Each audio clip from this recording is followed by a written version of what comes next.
Bincang Sajua, menumbuhkan karakter dan kebajikan dengan menghadirkan narasumber inspiratif. Kini kami hadir menemani Anda setiap minggu hanya di kanal YouTube Yayasan Sajua. Jangan lupa subscribe dan bunyikan loncengnya ya. Silakan. Baik, tadi pertanyaannya tentang anak yang dipalsu dan ada kata ujuk-ujuk. Sebenarnya juga keluarga sebenarnya ya ada rasa kebingungan juga untuk mengatasi masalah ini. Tetapi akarnya itu sebenarnya dari keluarga. Masalah keluarga yang tidak teratasi yang berefek pada anak. Sehingga anak ini jadi sebenarnya itu menjadi korban dari apa yang dilakukan oleh orang tuanya. Dan orang tua anak-anak ini menghendaki agar keluarganya itu bersatu. Broken home itu kan satu peristiwa yang sangat menyedihkan bagi anak-anak. Perkembangannya bagaimana? Ketika dia berada di tempat ibunya cerita tentang kejelekan tentang bapaknya. Ketika dia berada di tempat bapaknya, bapaknya cerita tentang kejelekan ibunya. Jika anak ini terombang-ambing, sehingga dia merasa bahwa saya ini sebenarnya anaknya siapa? Bingung. Saya mau minta ke bapak, nggak boleh sama ibu, mau minta ke ibu, nggak boleh sama bapak, jadi dia bingung. Akhirnya juga ada keputusan untuk, ya, dengan cara itu mungkin dia dapat perhatian, sehingga apa yang dia inginkan bisa tercapai, walaupun ujung-ujungnya adalah palsu. Itu yang saya rasakan seperti itu. Bruder, saya ingin tanya lagi ya, Bruder. Keputusan memasung itu biasanya dilakukan oleh siapa, Bruder? Itu biasanya pertama oleh keluarga, dan kalau memang itu sudah meresahkan masyarakat, ya mungkin juga masyarakat sama keluarga. Okay. Tapi yang pertama biasanya keluarga dulu. Kalau itu hanya di lingkungan keluarga.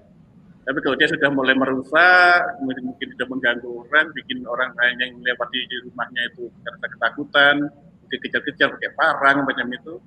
Nah, ini sudah meresahkan masyarakat, sehingga biasanya masyarakat ikut serta untuk membantu mengamankan anak.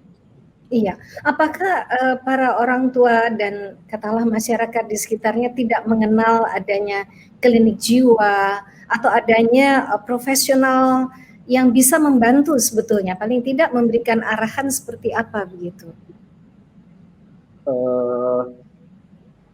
Kalau masyarakat, ya, karena kita baru dari 2014, selama ini mereka sudah mulai tahu bahwa ada klinik jiwa, ada panti rehabilitasi. Cuman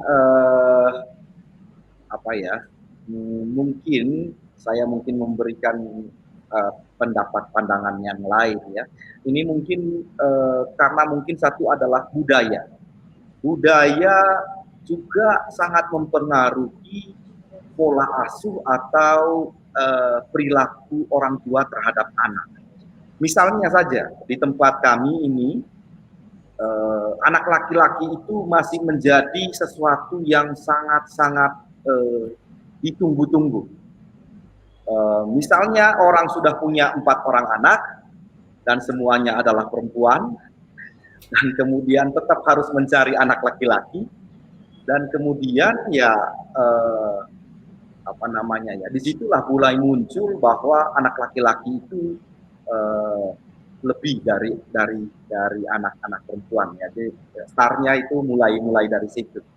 Terus yang berikutnya adalah memang bahwa perhatian ya, menurut saya perhatian dari kedua orang tua itu juga sangat-sangat kurang ke anak-anak yang ada, apalagi jika jumlah anaknya banyak. Jadi itu juga menjadi faktor-faktor lain yang menyebabkan anak-anak ini terlihat seperti mengalami gangguan jiwa, terus kemudian akhirnya dipasung, kurang lebih begitu. Iya, berarti yang masuk ke Renceng Musi ini 2 anak yang masuk di sana itu perempuan kah? Itu Dokter dan dua-duanya Bruder? laki-laki. Yang satu masalah kenakalan di dalam keluarga, yang satu itu masalah epilepsi. Dua-duanya laki-laki atau perempuan?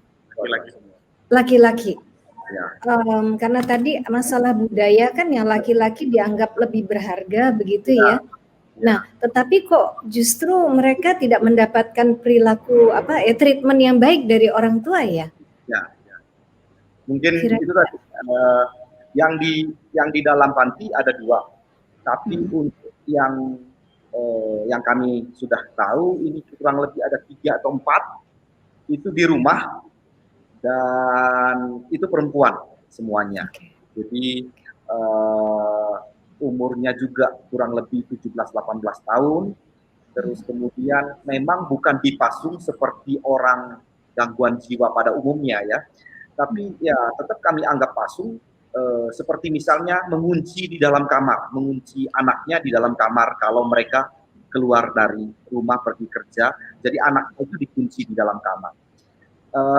Benar bahwa anak laki-laki itu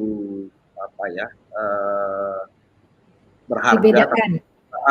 tapi kok tetap masih dipasung.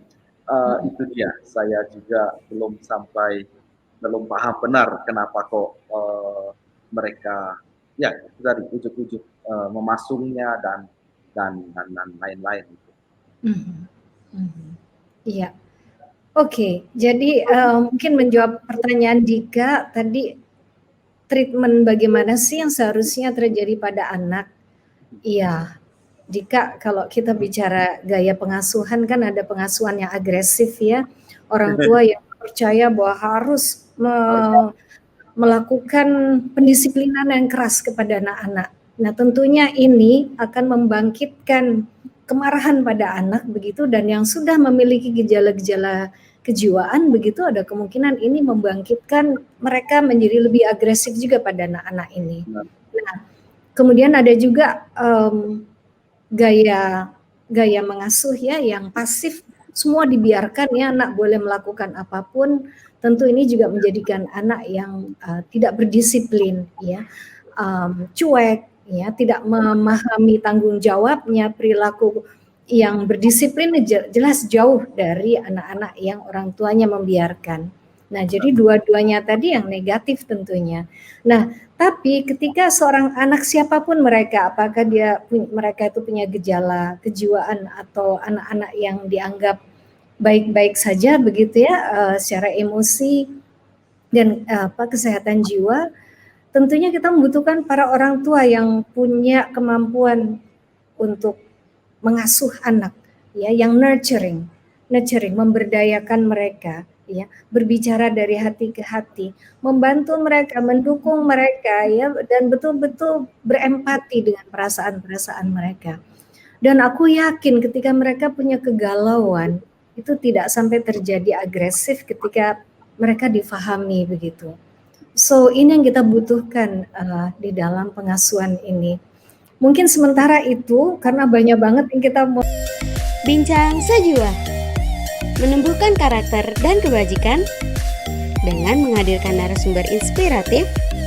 Kini kami hadir menemani Anda setiap minggu hanya di kanal YouTube Yayasan Sejiwa. Jangan lupa subscribe dan bunyikan loncengnya ya.